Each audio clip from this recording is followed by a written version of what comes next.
Yeah, well, of course I'm probably a little bit biased, but I think it's a really important piece of the puzzle. Yeah, Chris Hayes, head basketball strength and conditioning coach, started at the end of May 2022, this past year.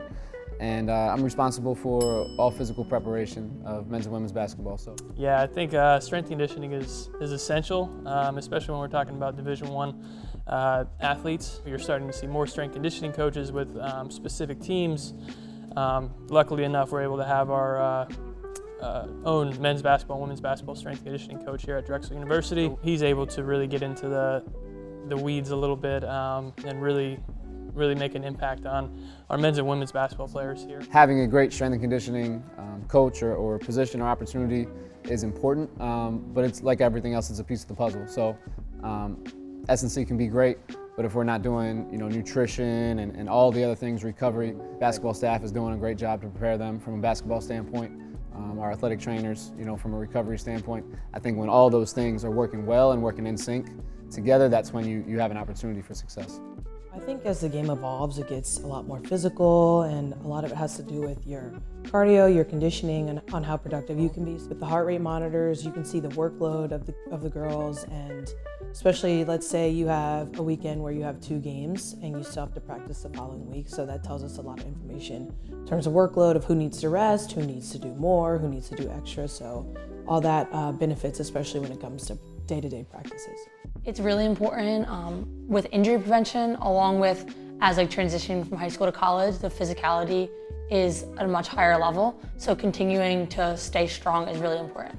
I think even in the off season now, Chris will continue to use the data that we've been provided and then form workouts and conditioning exercises. We can, to some degree, collect data in terms of testing and weights and assessments. Bringing in objective data between polar, team pro, between the force plates. It's really helping objectify what we see and what the athletes need that we maybe wouldn't be able to see without this objective information that the tools bring. Yeah, the tech field's certainly booming right now. We've been gracious enough to get some really nice toys. We just got a force plate. We have Polar, which is able to track a lot of our data with our players in practice. So we're able to really monitor how many miles our basketball players are getting.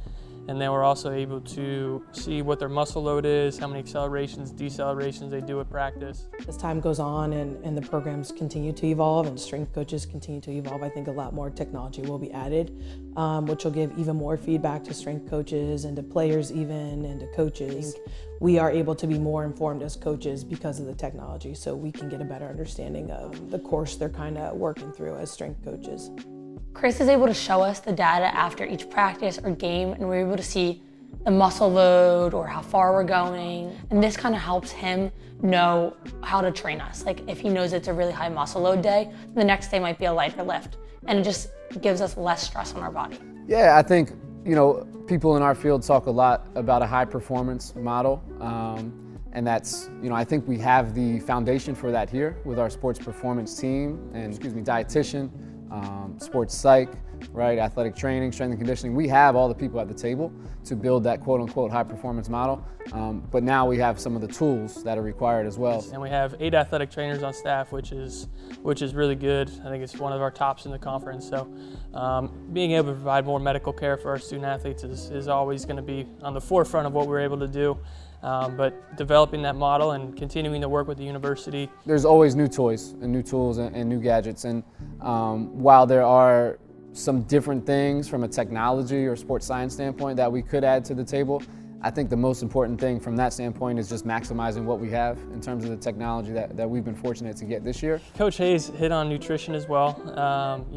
So I think just really providing nutrition. We do a great job of doing that in the locker room, just providing more substance, I guess, probably post-practice, or even in the mornings when our guys may have an 8 a.m. lift and they're not really getting a good breakfast in. So I think the more that we can supply them with the nutrition, the fuel that they need, the better they'll be able to maximize and take advantage of all the hard work they're putting in, all the new toys that we have. I think the better they'll be able to respond and succeed with that kind of stuff.